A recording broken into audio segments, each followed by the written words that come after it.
wa rasuluhu sallallahu alaihi wa ala alihi wa ashabihi wa tabi'ina lahum bi ihsanin ila yaumiddin wa sallama tasliman katsiran amma ba'd.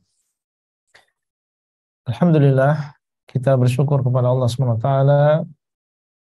kembali pada malam hari ini jam 19.30 waktu Indonesia Barat. Kita dipertemukan oleh Allah SWT untuk melanjutkan kembali belajar bersama-sama mempelajari agama Allah dari sebuah kitab yang ditulis oleh seorang ulama di antara ulama-ulama Ahlus Sunnah wal Jamaah. Beliau adalah Al-Imam An-Nawawi rahimahullah. Dan insya Allah kita akan membahas hadis yang ke-18, yaitu hadisnya Abu Dzar radhiyallahu taala anhu yang berisi tentang wasiat Nabi SAW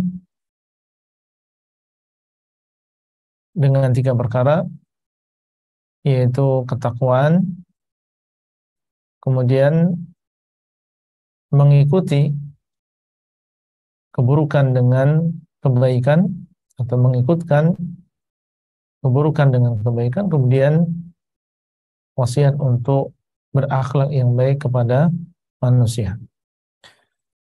Baik, seperti biasanya sebelum kita masuk pada penjelasan dari hadis ini, terlebih dahulu dibaca hadisnya kemudian diterjemahkan. Nah, fadhal. Ya. Al-Thamin Ashar. Nah.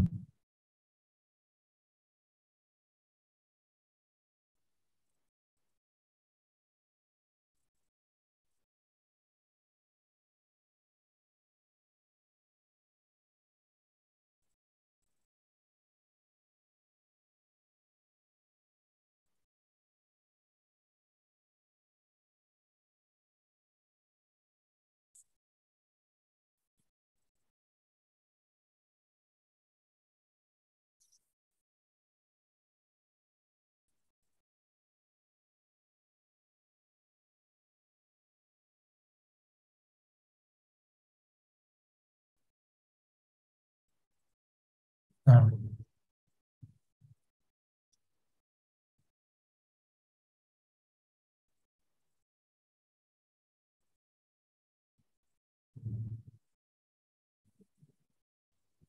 Nusakhi. Nah, bisa diterjemahkan.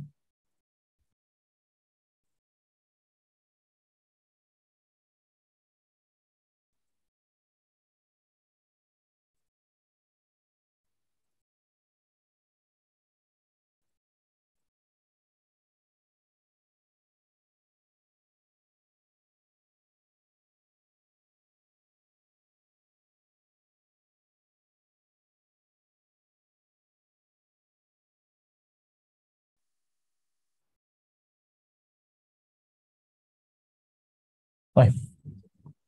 Barakallahu fikum, para ikhwah dan juga para akhwat, para hadirin dan juga para hadirat, baik yang mengikuti kajian lewat Zoom maupun YouTube. Al-Imam An-Nawawi rahimahullah, beliau mengatakan al-haditsu ats-tsamina asyar. Hadis yang ke-18 dari 42 hadis yang dibawakan oleh beliau di dalam kitab Al-Arba'in An-Nawawiyah ini. Beliau mengatakan an Abi Dzarrin Jundub ibni Junadah.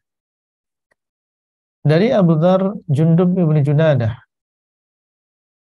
Kunyahnya adalah Abu Dzar, nama beliau adalah Jundub, bapaknya adalah Junadah. Beliau adalah Abu Dzar Jundub ibni Junadah, seorang sahabat Nabi SAW. Wa Abi Abdurrahman Mu'adz bin Jabalin, dan juga Abu Abdurrahman Mu'adz bin Jabal. Kunyahnya adalah Abu Abdurrahman, nama beliau adalah Mu'adz, bapaknya adalah Jabal.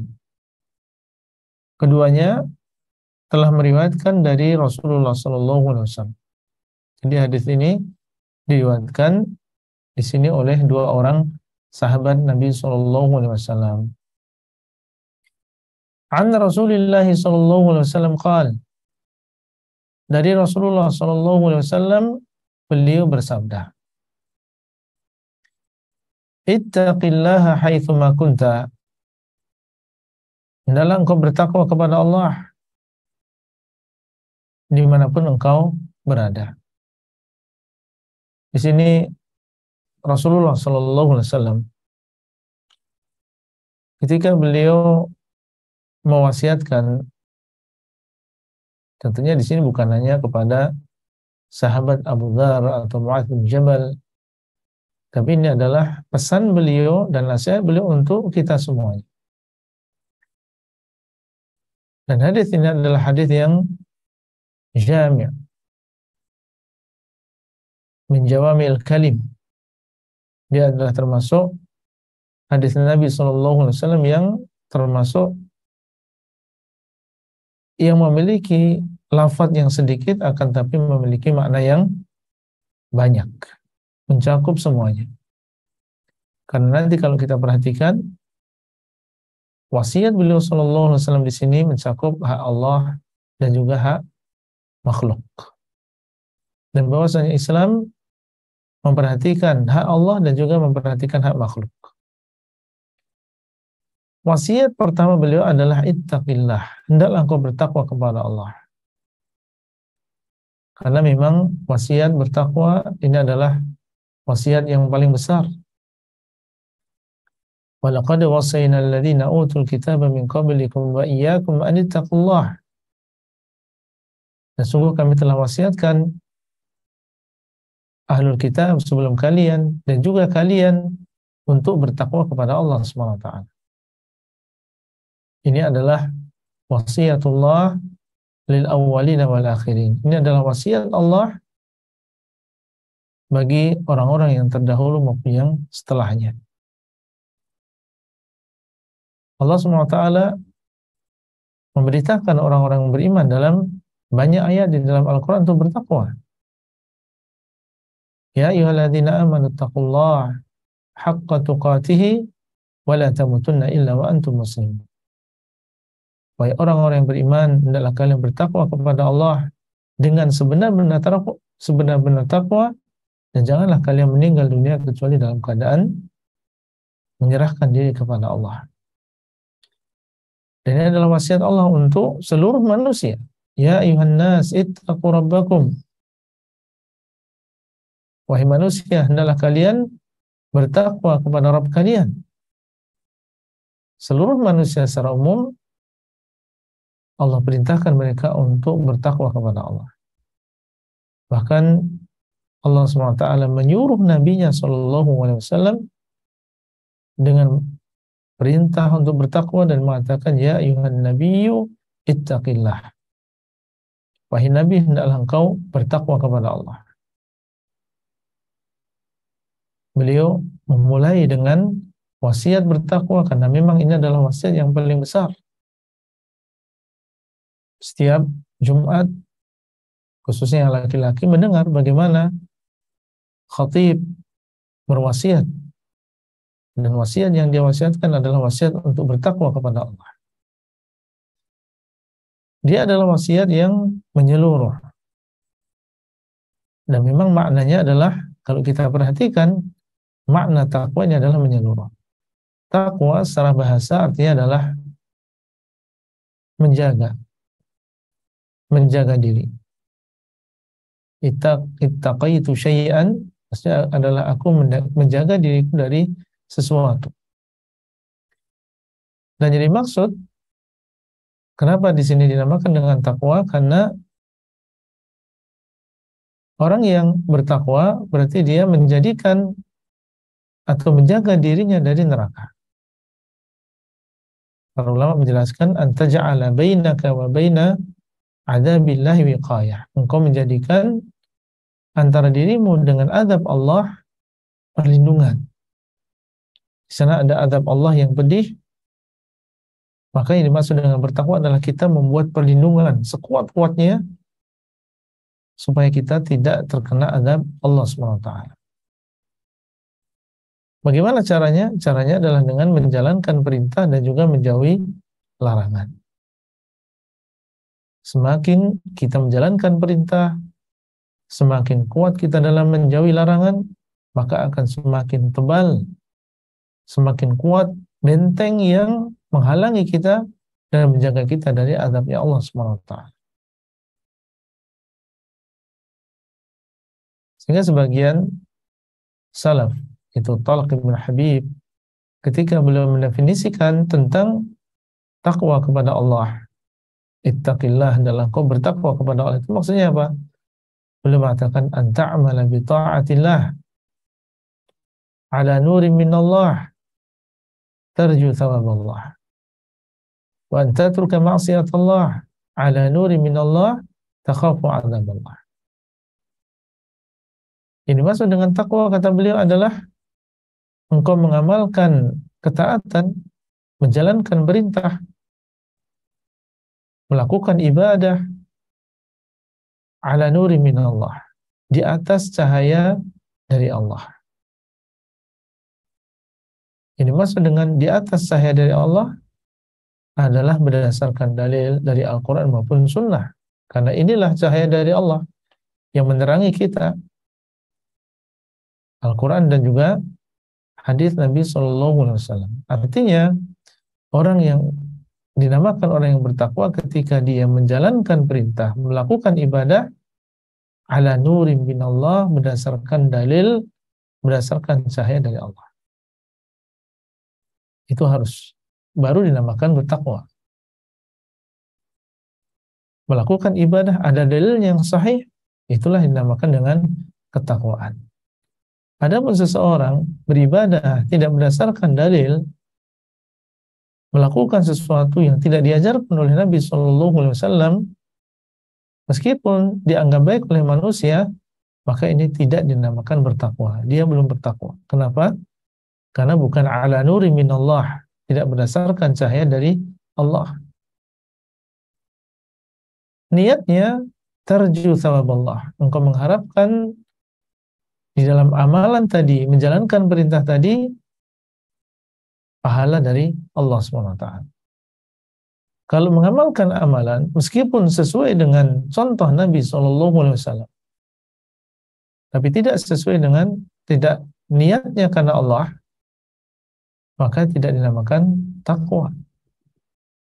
Meskipun mungkin secara zahir sesuai dengan sunnah, sesuai dengan hadis, tapi hatinya, niatnya adalah riya, mengharapkan pujian dari manusia. Dalam keadaan demikian, berarti dia belum dinamakan bertakwa kepada Allah. Jadi takwa, Bapak Ibu sekalian, para ikhwah dan juga para akhwat, menjalankan perintah berdasarkan dalil, ikhlas karena Allah SWT, itu baru takwa. Kemudian beliau mengatakan, dan engkau meninggalkan maksiat.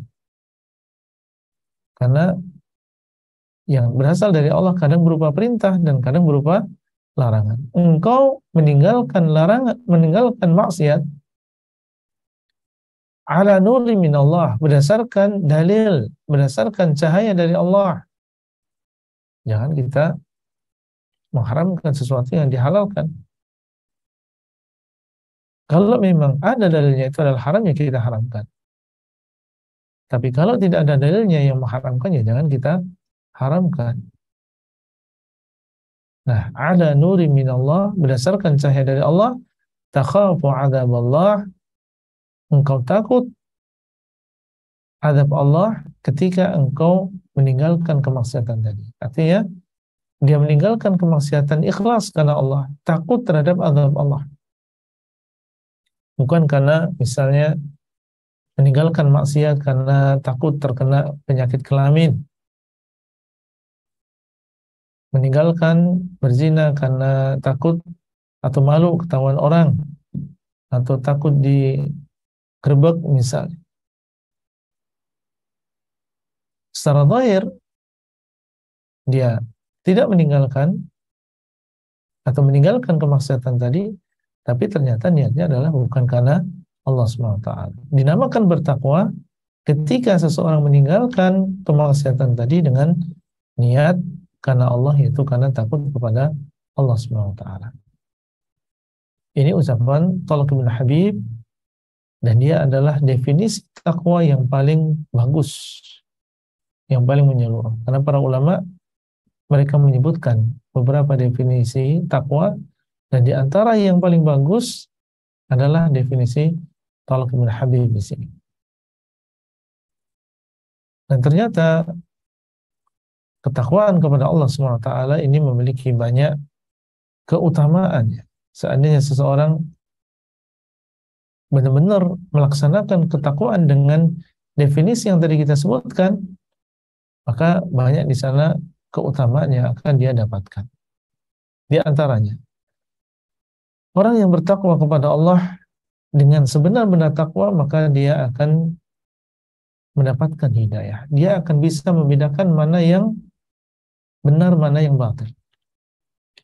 Allah mengatakan, ya ayyuhalladzina amanu in tattaqullaha yaj'al lakum furqana.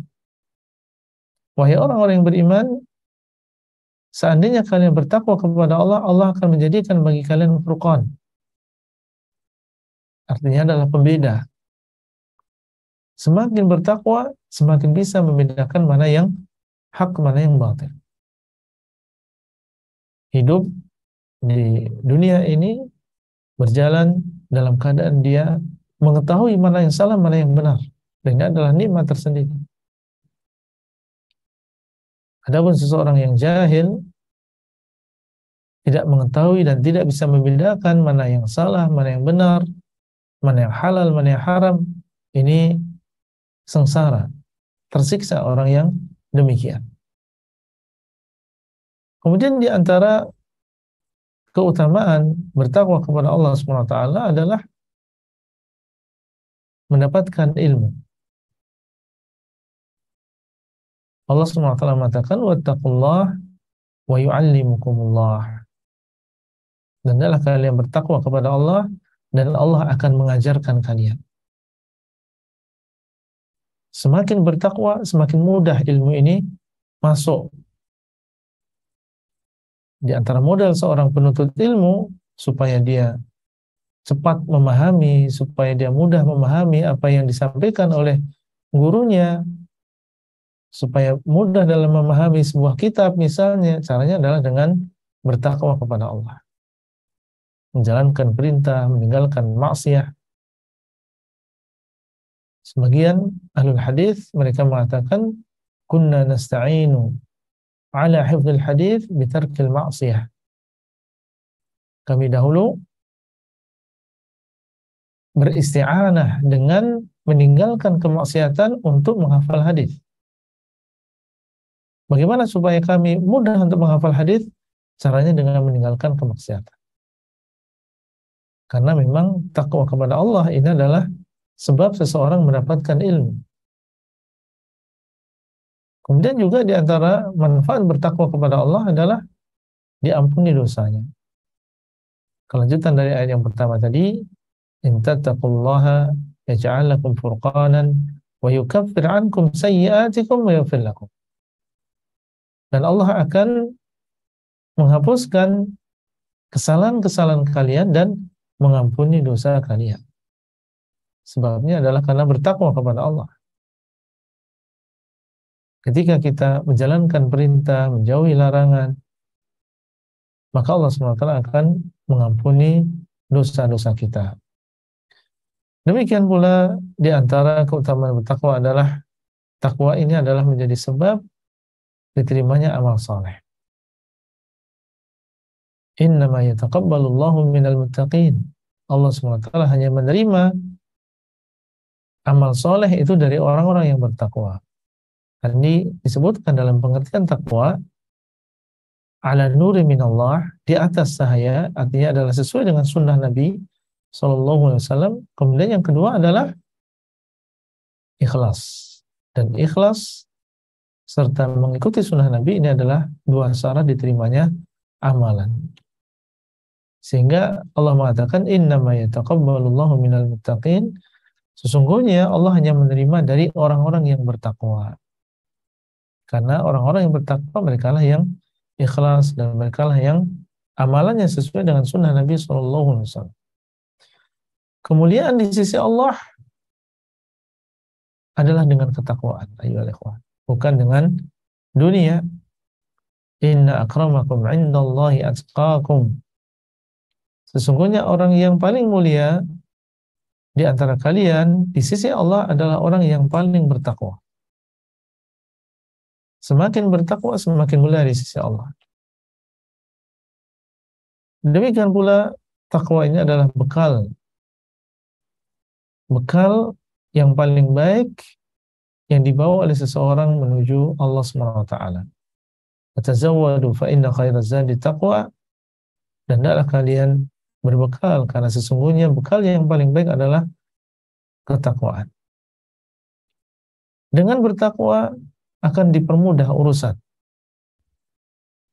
Wa may yattaqillaha yaj'al lahu makhraja, dan barang siapa yang bertakwa kepada Allah, maka Allah SWT akan memberikan jalan keluar.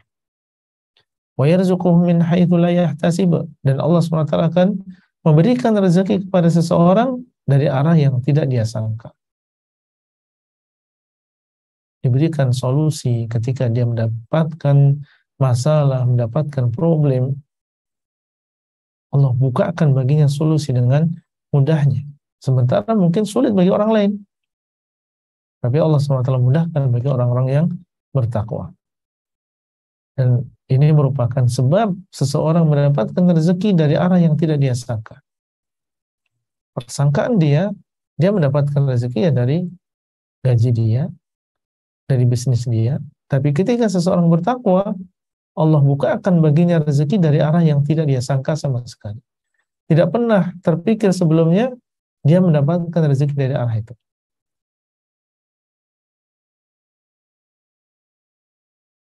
Kemudian dalam ayat yang lain Allah mengatakan, "Wa may yattaqillaha yaj'al lahu min amrihi yusra." Dan barang siapa yang bertakwa kepada Allah, maka Allah SWT akan menjadikan dari urusannya ini kemudahan. Belum keutamaan-keutamaan yang lain yang banyak sekali, dan dalam banyak ayat di dalam Al-Quran Allah sebutkan bahwasanya surga itu Allah sediakan bagi siapa? Bagi orang-orang yang bertakwa. Surga itu untuk orang-orang yang bertakwa. Seandainya tidak ada bagi ketakwaan kecuali keutamaan ini, itu sudah cukup. Allah SWT mengatakan uiddat lil muttaqin. Surga itu disiapkan bagi orang-orang yang bertakwa. Inna lil muttaqina mafaza. Sesungguhnya bagi orang-orang yang bertakwa keberuntungan. Innal muttaqina fi jannati wa uyun. Sesungguhnya orang-orang yang bertakwa mereka berada di dalam surga dan juga mata air. Innal muttaqina fi jannati wa na'im. Sesungguhnya orang-orang yang bertakwa berada di dalam surga dan juga kenikmatan. Dan ayat-ayat yang lain yang menunjukkan bahwasanya orang-orang yang bertakwa mereka lah yang akan masuk ke dalam surga Allah Subhanahu wa taala. Sehingga Nabi SAW di sini wasiat yang pertama yang beliau sampaikan adalah ittaqillah, dalam engkau bertakwa kepada Allah. Takutlah kepada Allah. Jadikan antara dirimu dengan Allah, dirimu dengan azab Allah, penjaga, pelindung dengan cara menjalankan perintah dan juga menjauhi larangan. Nah, silahkan masing-masing dari kita melihat sudah sampai mana ketakwaan dia kepada Allah. Sudah berapa perintah yang sudah dia laksanakan, larangan yang sudah dia tinggalkan. Dan kita berlomba satu dengan yang lain untuk menjadi orang yang paling bertakwa. Karena semakin kita bertakwa, semakin kita mulia di sisi Allah Azza wa Jalla. Kemudian beliau mengatakan haitsuma kunta, dimanapun engkau berada. Artinya ketakwaan itu bukan hanya di tempat-tempat yang baik seperti misalnya di masjid, atau hanya ketika bersama gurunya, atau ketika bersama keluarganya, bersama temannya. Beliau mengatakan haitsuma kunta, dimanapun engkau berada, baik di sekolah, di rumah, di tempat pekerjaan, di negaranya sendiri, di negara orang lain, baik ketika dia di kajian maupun di luar kajian. Ittaqillaha haitsuma kunta, hendaklah engkau bertakwa kepada Allah dimanapun engkau berada. Tercela seseorang yang hanya bertakwa kepada Allah ketika dia berada di masjid atau ketika dia bersama orang lain. Kemudian ketika dia sendirian, dengan mudahnya dia melanggar, meninggalkan kewajiban yang telah Allah wajibkan kepadanya, atau dia melakukan sesuatu yang diharamkan oleh Allah Subhanahu wa taala. Jangan sampai kita termasuk orang yang demikian, yang bertakwa hanya ketika ada bersama orang lain. Nah, ini menunjukkan adanya kekurangan, yaitu dia kurang dalam muraqabatullah. Perasaan diawasi oleh Allah Subhanahu wa taala ini kurang. Sehingga yang lebih dominan adalah merasa diawasi oleh orang lain. Adapun seseorang yang senantiasa merasa diawasi oleh Allah Subhanahu wa taala dan mengetahui bahwasanya Allah Subhanahu wa taala dialah yang Maha mendengar, Maha melihat, Maha mengetahui, maka dimanapun dia berada, senantiasa dia akan menjaga ketakwaan dia kepada Allah Subhanahu wa taala. Meskipun jauh dari negeri orang, negerinya sendiri. Dia berada di negeri orang. Ini adalah ujian yang berat. Ya, seseorang berada di sebuah tempat yang tidak banyak orang yang mengenalnya. Dan di situ banyak godaannya. Iya, kalau dia di negerinya sendiri banyak yang kenal. Seandainya dia melakukan sesuatu, ya banyak yang mengetahui. Tapi dia tinggal di sebuah daerah, di sebuah negeri atau negara yang dia asing di situ, banyak yang tidak kenal. Maka ini termasuk faktor yang bisa menjadi sebab seseorang melakukan kemaksiatan dan juga dosa. Antum ingat bagaimana kisah Nabi Yusuf alaihissalam ketika beliau diuji oleh Allah SWT dengan seorang wanita cantik yang dia adalah memiliki kedudukan bangsawan. Kemudian Nabi Yusuf adalah seorang pemuda dan wanita itu yang menginginkan beliau. Kemudian berada di ruangan yang sudah ditutup pintu-pintunya. Tidak ada yang mengetahui. Sudah ditutup rapat. Tidak ada yang mengetahui kecuali mereka berdua. Dan beliau tinggal di negeri asing. Tidak ada yang kenal beliau. Tapi Allah SWT menjaga beliau alaihissalam. Ini adalah beberapa faktor yang bisa menjadikan seseorang terjerumus ke dalam dosa. Di antaranya adalah faktor tempat. Dan Nabi SAW mengatakan haitsuma kunta, dimanapun engkau berada. Jangan sampai ketakwaan kita hanya di ketika bersama orang lain, atau hanya ketika di masjid. Kemudian ketika balik ke rumah, ketika kita berada di kamar, ketika kita dalam keadaan sendirian, kemudian kita lalai, kemudian kita meninggalkan ketakwaan kepada Allah SWT.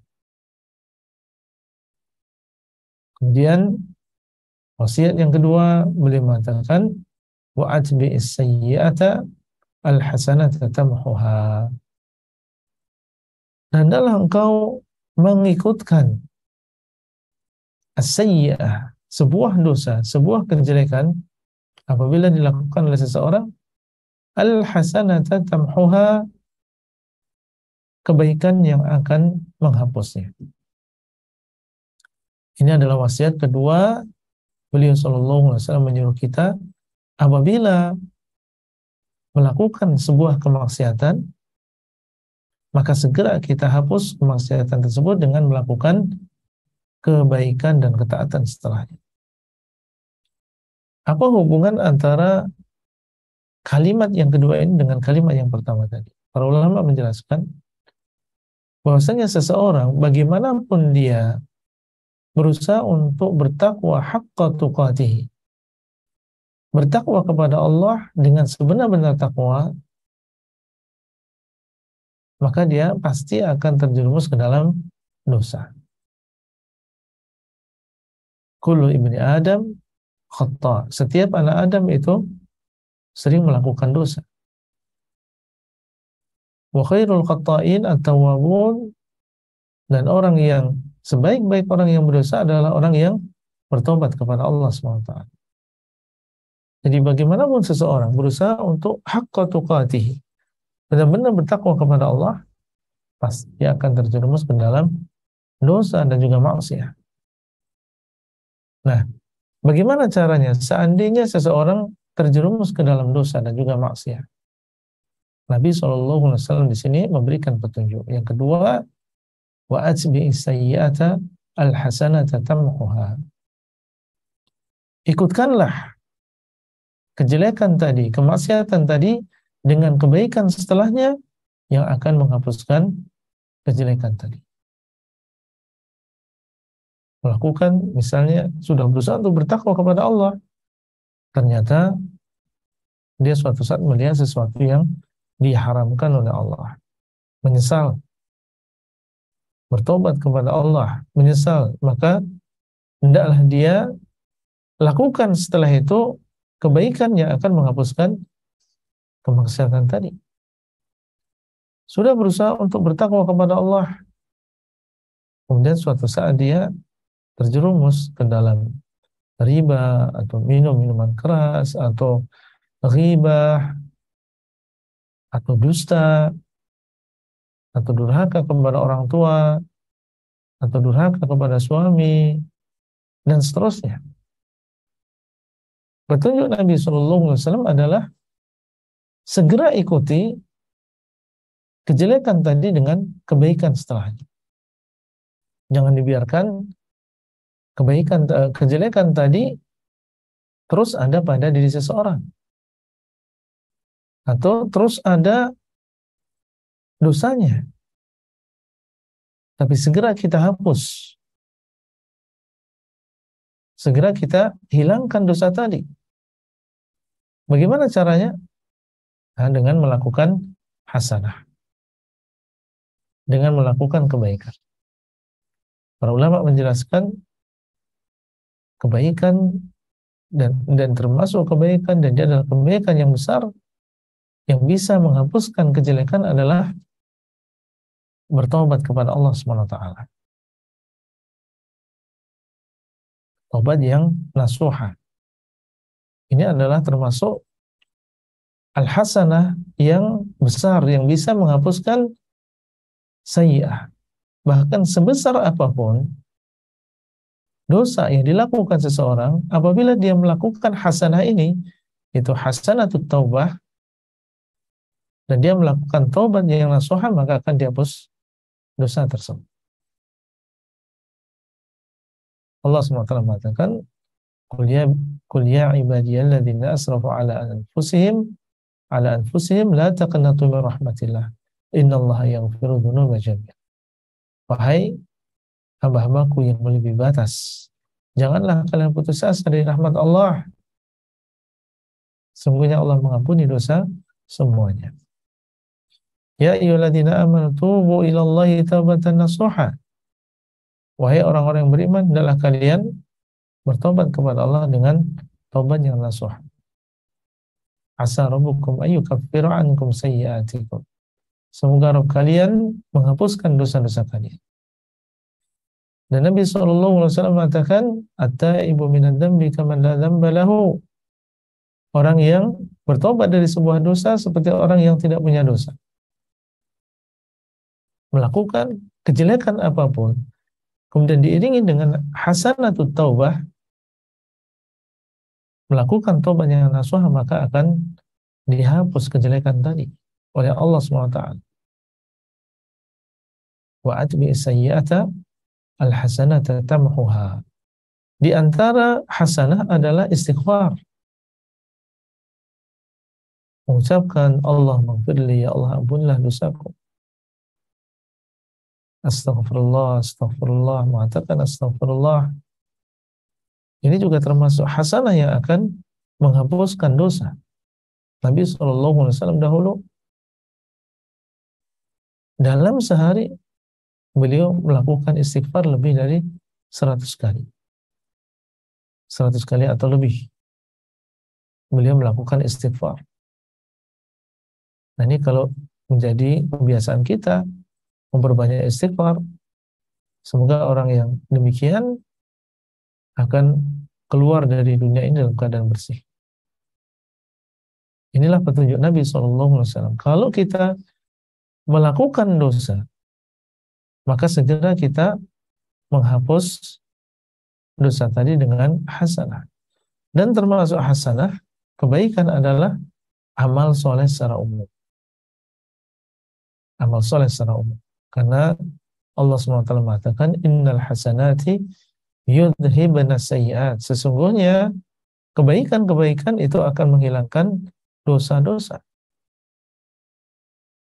Sholat 5 waktu disebutkan bahwasanya sholat 5 waktu itu adalah menghapuskan dosa yang dilakukan antara dua sholat 5 waktu. Nabi SAW mengatakan bahwasanya Ramadan ila Ramadan wa dari satu Ramadan ke Ramadan yang lain, kemudian dari sholat ke sholat yang lain, mukaffiratun lima bainahum. Ini adalah menghapuskan dosa yang dilakukan di antara keduanya. Di antara keutamaan sholat 5 waktu adalah menghapuskan dosa yang dilakukan di antara dua sholat 5 waktu. Kemudian juga berpuasa di bulan Ramadan. Man shoma Ramadhana imanan wa ihtisaban ghufira lahu ma taqaddama min dhanbi. Barang siapa yang berpuasa di bulan Ramadan karena iman dan juga mengharap pahala dari Allah, maka akan diampuni dosanya yang telah lalu. Kita cari amalan-amalan yang bisa menghapuskan dosa. Ini adalah petunjuk Nabi SAW. Kenapa demikian? Karena yang namanya dosa itu kalau sudah terjadi, jangan kita kira nggak ada dampaknya. Akan ada dampaknya. Tidak ada sebuah musibah di dunia ini kecuali sebabnya adalah dosa-dosa kita. Dan di akhirat juga demikian. Kesulitan, kepanasan, kesempitan. Di akhirat itu sebabnya adalah karena dosa-dosa yang kita lakukan di dunia. Allah SWT mengatakan, wa ma asabakum min musibatin fabima kasabat aydikum wa ya'fu an katsir. Dan apa saja yang menimpa kalian berupa musibah itu adalah sebab dosa-dosa yang kalian perbuat. Nah, tentunya kita tidak ingin ya melihat dampak dosa tersebut baik di dunia maupun di akhirat. Siapa di antara kita yang ingin terkena musibah? Ya, baik yang menimpa diri kita maupun anak-anak kita. Siapa di antara kita yang ingin mendapatkan azab kubur, kesulitan di padang mahsyar? Kita tidak ingin melihat dampak dosa tadi baik di dunia maupun di akhirat. Bagaimana caranya? Kalau terjerumus dalam dosa, maka jangan kita ragu-ragu untuk segera menghapusnya. Sekarang kita bertobat kepada Allah. Sekarang kita beristighfar kepada Allah SWT atas seluruh dosa yang kita lakukan. Dan Allah SWT dialah yang At-Tawwab, dialah yang maha memberikan taubat. Wa atbi as-sayyi'ata al-hasanata tamhuha.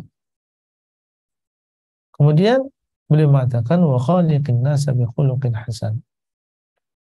Dan dalam engkau berakhlak kepada manusia, bergaul dengan manusia bi khuluqin hasanin, dengan akhlak yang baik.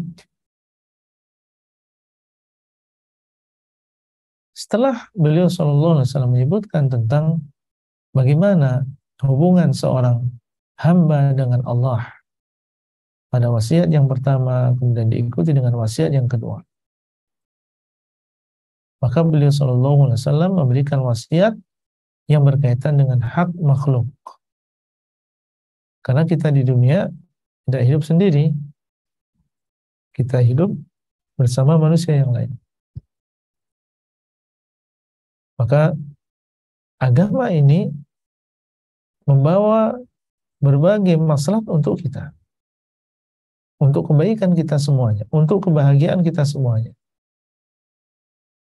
Di antaranya adalah menyuruh kita untuk berakhlak yang baik kepada manusia.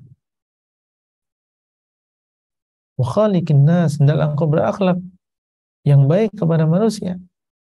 Berakhlak kepada manusia, bergaul dengan manusia menggunakan akhlak yang baik.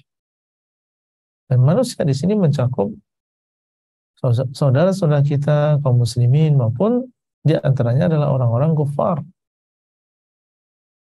Berakhlak yang baik dengan mereka. Dan tentunya ini masuk dengan akhlak yang baik tidak bisa kita menafsirkan sendiri-sendiri. Ya, akhlak yang baik adalah akhlak tentunya yang telah dituntunkan di dalam agama kita. Akhlak yang baik bukan berarti seseorang kemudian mengikuti keinginan orang kafir meskipun itu adalah sesuatu yang diharamkan oleh Allah. Bukan seperti itu akhlak yang baik. Akhlak yang baik bukan berarti kemudian kita mengikuti tetangga yang mengundang kita untuk melakukan sebuah kemaksiatan. Bukan itu akhlak yang baik. Jangan kita mengikuti hawa nafsu juga. Kemudian menafsirkan akhlak yang baik dengan tafsiran yang tidak benar. Akhlak yang baik itu yang tentunya yang sesuai dengan dalil. Tersenyum ketika bertemu dengan orang lain, menjaga ucapan, jangan sampai dia mengucapkan ucapan yang mengandung dosa, menghinakan, ghibah, mengadu domba, berdusta, atau yang menyakiti orang lain dan menghinakan orang lain.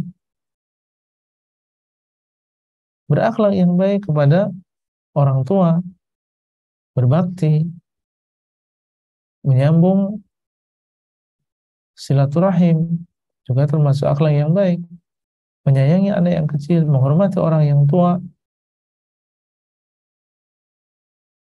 menjaga kehormatan tetangga, menghormati tamu ketika mereka datang. Ya, ini diantara akhlak-akhlak yang baik yang harus kita jaga ketika kita bermuamalah dengan manusia yang lain. Nah, wa khaliqin nasa bi khuluqin hasan. Hendaklah engkau berakhlak kepada manusia dengan akhlak yang baik. Sebagian ada yang mengatakan bahwasanya di antara kaidah akhlak yang baik adalah akhlak yang engkau senang seandainya engkau diperlakukan dengan cara seperti itu. Antum senang seandainya antum bertemu dengan orang lain, kemudian orang lain senyum. Berarti dia menyukai kedatanganku, senang bertemu dengan diriku, makanya dia senyum. Sekedar kita melihat dia senyum, kita sudah bergembira. Ada ketenangan tersendiri, ada kegembiraan tersendiri. Nah, lakukan yang seperti itu ketika kita bersama dan bertemu dengan orang lain. Sebagaimana kita senang, orang lain senyum dengan kita, maka kita senyum juga dengan orang lain. Ketika kita bertamu kemudian dihormati, ya, dimuliakan, disambut, dibelikan ini, dibelikan itu. Wah, berarti ini dia senang dengan kedatanganku ke rumah ini. Akhirnya beliau pun melakukan ya berbagai hal, mengajak, membelikan dan seterusnya. Nah, kalau kita senang diperlakukan seperti itu, ketika ada orang lain datang bertamu juga, hendaklah kita perlakukan yang demikian dan seterusnya. Oleh karena itu Nabi SAW mengatakan, la yu'minu ahadukum hatta yuhibba li akhihi ma yuhibbu li nafsihi. Tidak akan beriman salah seorang di antara kalian sampai dia mencintai untuk dirinya apa yang dia cintai untuk sampai dia mencintai untuk saudaranya apa yang dia cintai untuk dirinya sendiri. Dan Nabi SAW mengatakan dalam hadis yang lain, "Faman ahabba an yuzahzaha 'anil nar wa yudkhalal jannah falta'tihi maniyatuhu wa huwa yu'minu billahi wal yawmil akhir wal ya'ti ilan nas alladhi yuhibbu an yu'ta ilaih."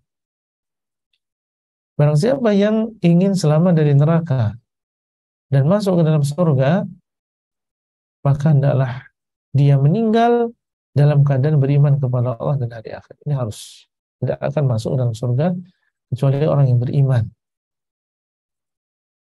Dan hendaklah dia mendatangi manusia dengan sesuatu yang dia senang kalau didatangi oleh manusia dengan cara seperti itu. Maksudnya adalah hendaklah kita bermuamalah, berakhlak kepada manusia dengan akhlak yang kita senang seandainya mereka menggunakan akhlak tersebut ketika bergaul dengan kita. Nah, ini adalah makna dari akhlak yang baik. Sebagian menyebutkan bahwasanya makna dari akhlak yang baik adalah kaful adha wa badlun nada wa sabru 'alal adha. Yang dimaksud dengan akhlak yang baik adalah menahan diri dari menyakiti orang lain. Jangan sampai menyakiti orang lain. Jangan menyakiti suami, jangan menyakiti istri, baik dengan ucapan maupun dengan perbuatan kekerasan. Jangan menyakiti orang tua, jangan menyakiti tetangga. Kaful adha. Jangan sampai kita menyakiti orang lain baik dengan ucapan maupun perbuatan. Ini termasuk akhlak yang baik. Punya tetangga, ya jangan sampai kita mengganggu hak tetangga, mungkin dengan suara atau mengambil sesuatu yang bukan haknya, atau memarkirkan mobil di depan rumahnya, sementara itu adalah mengganggu misalnya. Jangan sampai kita menyakiti orang lain. Itu yang pertama. Kemudian yang kedua adalah wabadlun nada. Kita berusaha untuk memberikan kebaikan kepada orang. Jadi kejelekan jangan sampai kepada mereka, dan kita berusaha untuk menyampaikan kebaikan kepada orang sesuai dengan kemampuan kita. Misalnya mempersilahkan orang lain untuk duduk, mungkin di transportasi umum, di kereta atau di bis misalnya. Kita berusaha bagaimana orang lain mendapatkan kebaikan. Ya, kita persilakan, ada orang tua atau ada seorang yang membutuhkan untuk duduk, kita persilakan untuk duduk. Ada orang yang kehausan, misalnya kita belikan air atau kita berikan air atau apa saja. Yang penting kita bisa menyampaikan kebaikan dari kita kepada orang tersebut. Itu namanya badlu an-nada. Meskipun hanya tersenyum, meskipun hanya dengan mengucapkan ucapan yang baik, yang kalau kita ucapkan itu bisa memasukkan kebahagiaan tersendiri kepada seseorang. Atau yang bisa kita lakukan ikut mengangkat barangnya, ikut membantu dia membersihkan misalnya. Nah, ini namanya akhlak yang baik. Kemudian yang ketiga adalah wasabru 'alal adza, bersabar atas gangguan yang dilakukan oleh orang lain. Tadi kita berusaha untuk tidak mengganggu orang lain. Kalau misalnya ada orang lain yang mengganggu kita, menyakiti kita, maka kita bersabar. Ini termasuk akhlak yang baik.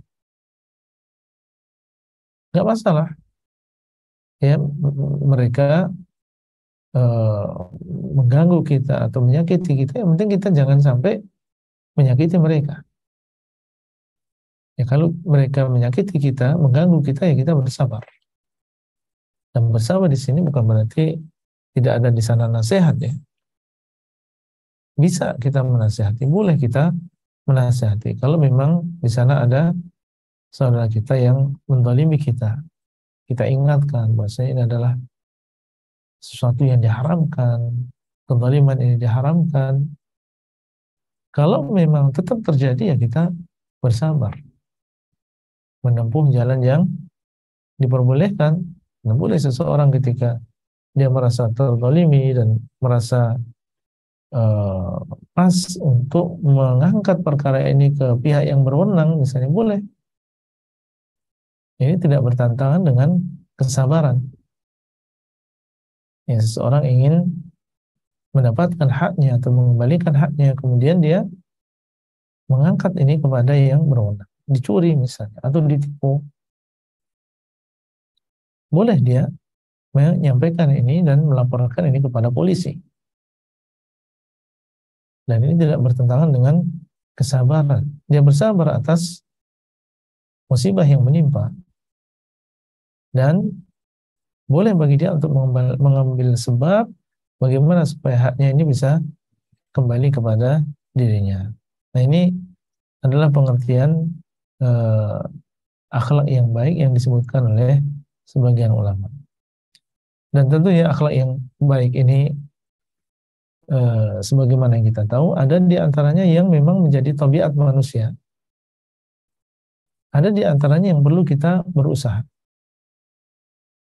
Ada sebagian orang Allah SWT berikan pada dirinya memang akhlak yang baik tersebut. Murah senyum, ya, kemudian mudah menolong orang lain. Nah, ini nikmat yang besar tentunya bagi seseorang yang Allah SWT jadikan di dalam dirinya akhlak yang Allah cintai. Nah, ada di antaranya yang perlu kita usahakan, perlu kita biasakan. Yang sebelumnya misalnya bakhil, sulit untuk mengeluarkan uang meskipun hanya sedikit. Nah, ini perlu perjuangan. Ya, dia harus memaksa dirinya untuk mengeluarkan, berinfak, sampai dia nanti akan terbiasa untuk berinfak. Pertama berat untuk mengeluarkan uang, tapi ketika dia paksa dan dia tekan ya aplikasi, kemudian dia transfer uang ke sekolah tertentu, ke yayasan tertentu, atau ke panitia dakwah misalnya, meskipun hatinya berat, digoda terus oleh syaitan yang menakut-nakuti, nanti kamu akan fakir, nanti kamu akan seperti ini, tanggunganmu banyak dan seterusnya. Tapi dia memaksa dirinya untuk menggerakkan jarinya sehingga bisa mengirim ke di jalan Allah Azza wa Jalla. Akhirnya nanti dia akan terbiasa. Awalnya berat, lama-kelamaan dia akan mudah untuk berinfak. Iya. Dan di antara doa Nabi SAW adalah Allahumma hdini li ahsanil akhlaq la yahdi li ahsaniha illa anta wasrif anni sayyi'aha la yasrifu anni sayyi'aha illa anta. Ya Allah, berikanlah petunjuk kepadaku untuk berakhlak dengan akhlak-akhlak yang paling baik. Karena sungguhnya tidak memberikan petunjuk kepada akhlak yang paling baik kecuali dirimu. Dan jauhkanlah dariku akhlak-akhlak yang buruk. Karena sesungguhnya tidak memalingkan dariku akhlak yang buruk kecuali dirimu. Menyadari bahwasanya tidak mungkin kita bisa memiliki akhlak yang baik kecuali apabila Allah SWT memberikan, kecuali apabila Allah SWT memudahkan kita untuk berakhlak dengan akhlak yang baik dan meninggalkan akhlak yang buruk. Nah, ini pelajaran yang penting bagi kita. Agama Islam itu bukan hanya mengajarkan kepada kita hubungan kita dengan Allah, tapi juga mengajarkan kepada kita hubungan kita dengan makhluk, dengan akhlak yang baik. Dan yang perlu kita perhatikan bahwasanya akhlak yang baik ini jangan kita mengukurnya dengan hawa nafsu, tapi kita harus kembali kepada dalil apa yang dimaksud dengan akhlak yang baik tadi. Kemudian Nawawi mengatakan rawahu Tirmidzi, hadis ini diriwayatkan oleh Tirmidzi, wa qala haditsun hasan, dan beliau mengatakan ini adalah hadis yang hasan, wa fi ba'dhi nusakhi hasanun sahih, dan di sebagian nuskhah, ya, nuskhah dari Sunan At-Tirmidzi, beliau mengatakan hasan sahih. Hadis ini mungkin hasan, mungkin sahih, dan kedua-duanya adalah dalil hadis yang bisa diamalkan dan diyakini. Barakallahu fikum. Insyaallah sampai di situ dulu yang bisa kita sampaikan. Dan sebelum kita tutup, mungkin ada pertanyaan berkaitan dengan materi yang disampaikan. Nah,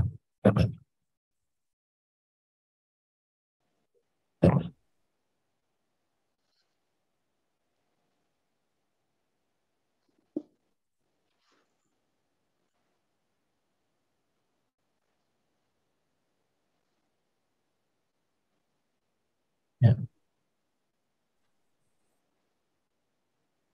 10 menit, Pak. Ya, baik.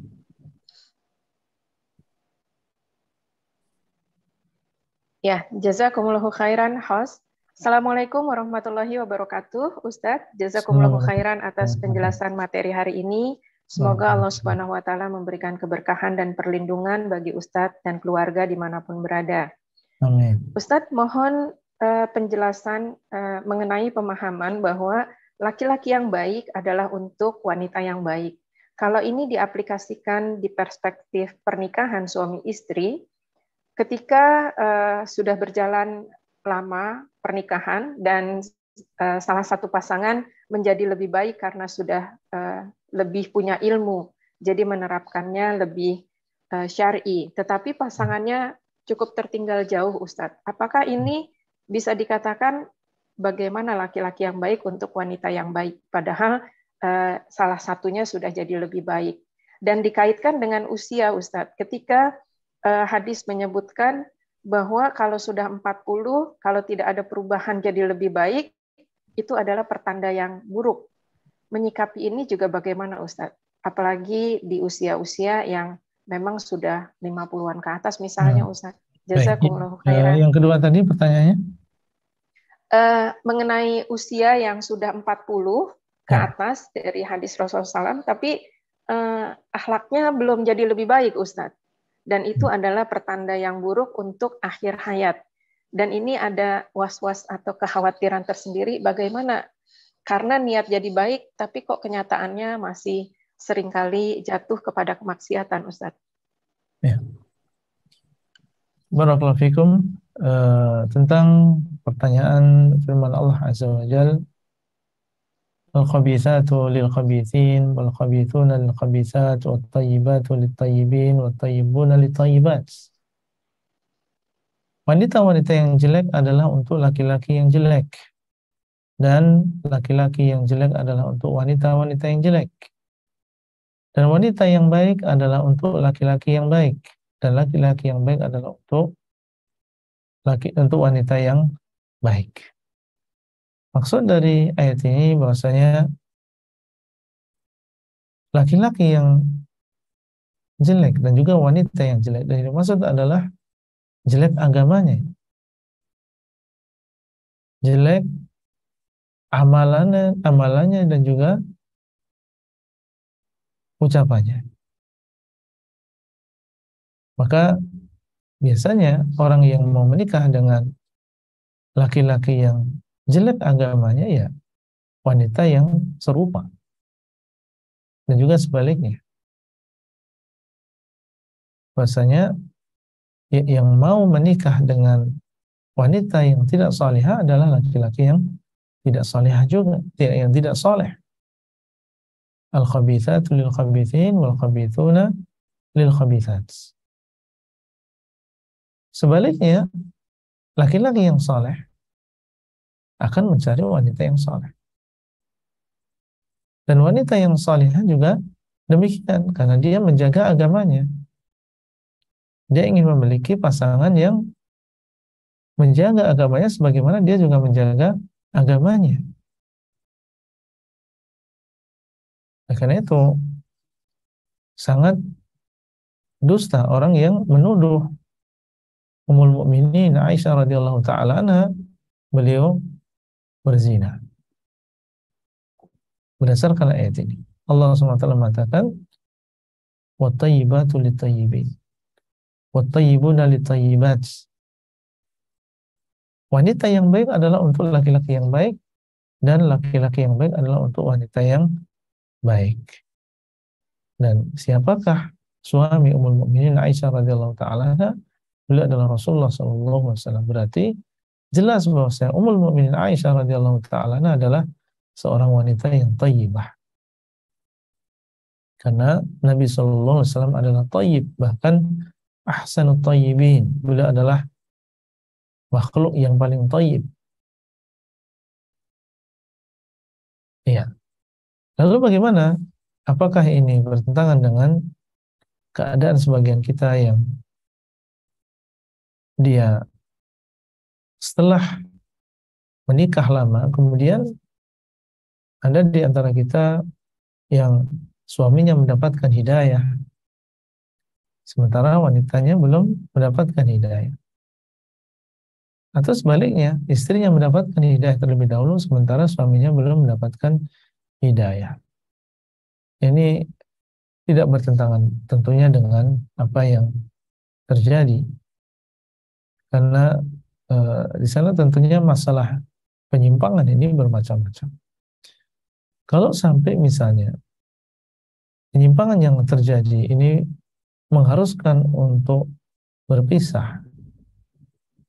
Contohnya misalnya seorang laki-laki dia tidak mau sholat. Istrinya sudah mendapatkan hidayah dan dia mengerjakan sholat. Dan orang yang tidak melakukan sholat sama sekali ini bisa keluar dari agama Islam. Maka dalam keadaan demikian para ulama menjelaskan dia harus bercerai. Karena orang yang tidak melakukan sholat sama sekali dia telah keluar dari agama Islam. Ini tidak bertentangan dengan firman Allah Azza wa Jalla. Wanita yang baik ya untuk laki-laki yang baik, bukan untuk laki-laki yang jelek seperti itu. Dalam keadaan seperti ini, dia berpisah dengan suami yang tidak mau melakukan sholat.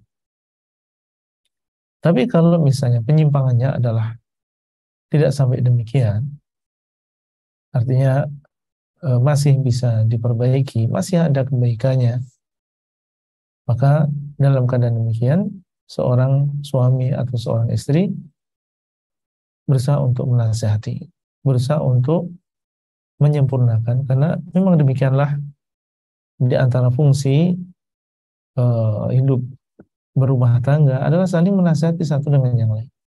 Pasti ada kekurangan di dalam diri kita. Selama kekurangan tersebut ya masih wajar, ya, dan sebagai seorang manusia masih bisa diperbaiki, maka kita berusaha untuk memperbaiki dan bersabar. La yafraqu mu'minun mu'minah in kariha minha khuluqan radiya minha khuluqan akhar. Seorang mukmin jangan sampai dia membenci sekali seorang wanita yang beriman, maksudnya adalah istrinya. Kalau dia melihat darinya sebuah kekurangan dalam akhlaknya, maka pasti dia akan melihat pada dirinya akhlak baik yang lain. Ini menunjukkan bahwasanya ada beberapa hal yang bisa dimaafkan. Ya, dan ini tidak bertentangan dengan firman Allah Azza wa Jalla yang tadi disebutkan. Wallahu ta'ala a'lam. Kemudian yang kedua tentang apa yang dirasakan oleh sebagian kita sudah lebih dari 40 tahun, kemudian merasakan dalam dirinya kok seperti tidak ada perbaikan, sementara ya dia sudah berumur lebih dari 40 tahun. Ingat tentang hadis Nabi SAW yang berkaitan dengan hal ini. Yang seharusnya seseorang yang sudah berumur lebih dari 40 tahun, maka ini sudah bisa membaik keadaan. Wallahu a'lam. Ya, seorang muslim dan juga muslimah, sekali lagi dia berusaha untuk bertakwa kepada Allah sebagaimana yang tadi disebutkan dalam hadis. Kalau memang dia mendapatkan kekurangan, kesalahan, maksiat, maka dia segera beristighfar, bertobat, kemudian mengikuti kejelekan tadi dengan kebaikan. Apa yang disebutkan oleh Nabi SAW di sini tidak hanya untuk orang yang kurang dari 40 tahun. Bahkan semuanya, termasuk orang yang lebih dari 40 tahun, masuk di dalam wasiat Nabi SAW. Jadi kita husnudzan kepada Allah. Dan wallahu alam, seseorang ketika dia mengungkapkan seperti tadi, misalnya, kok saya sudah berumur lebih dari 40 tahun kok masih seperti ini. Semoga ini tanda kebaikan. Tanda kebaikan. Dia punya kesadaran. Dan ini adalah ya baiknya orang tersebut. Dia masih memiliki kebaikan, masih memiliki kesadaran. Semoga ini adalah tanda bahwasanya Allah SWT menginginkan dia kebaikan. Karena dia masih disadarkan oleh Allah. Dia sudah lebih dari 40 tahun. Dan ternyata dia masih banyak melakukan kemaksiatan misalnya. Ala kulli hal, ya seorang muslim dia bertakwa kepada Allah dimanapun dia berada, umur berapapun, tidak ada kata terlambat. Ya, seorang belajar meskipun dia sudah berumur 50 tahun, 60 tahun, bertakwa kepada Allah sesuai dengan kemampuannya, dan apabila dia melakukan kemaksiatan maka adalah segera dia perbaiki, adalah segera dia hapus kemaksiatan tersebut, segera dengan bertobat, dengan istighfar, dengan berbagai amal soleh, dan tidak berputus asa. Semoga dengan demikian ya seseorang bisa mengakhiri hidupnya dengan husnul khatimah. Nah,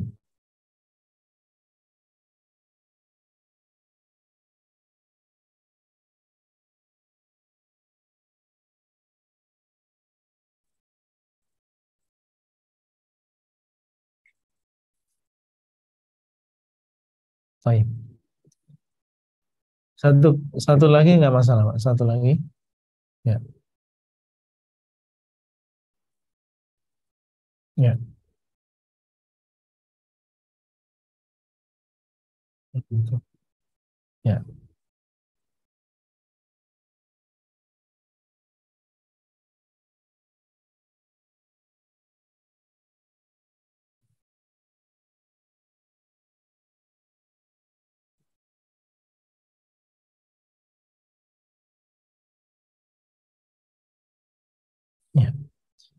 Allah SWT memiliki nama At-Tawwab, yang artinya adalah yang maha memberikan taubat. Yang maha maksudnya adalah yang sering, bukan hanya sekali, bukan hanya dua kali. Allah SWT Tawwab, yang sering memberikan taubat. Ketika seseorang melakukan dosa dan dia merasa bersalah,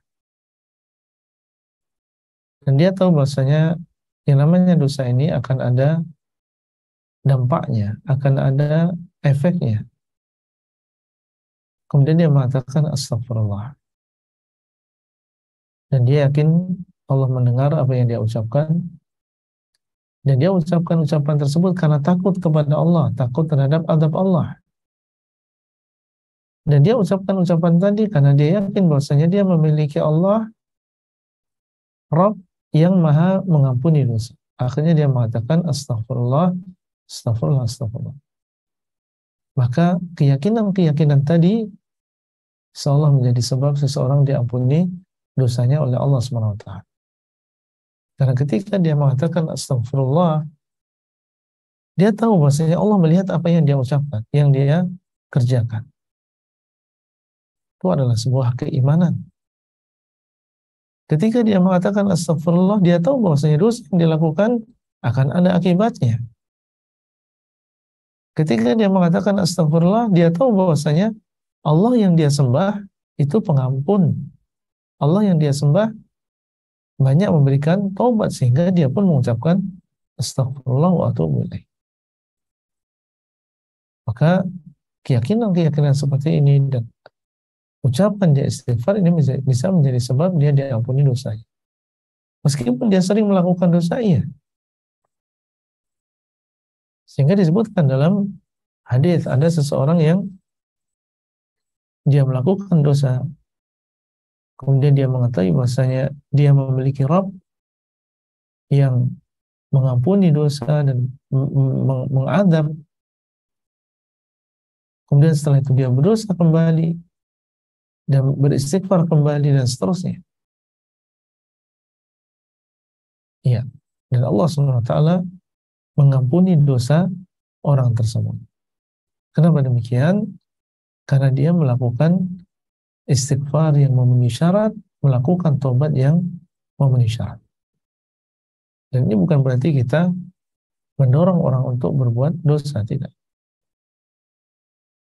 Ya, tentunya seorang muslim seperti dalam hadis tadi, kita berusaha untuk menjaga diri kita, menjadikan di sana pelindung antara diri kita dengan azab Allah SWT.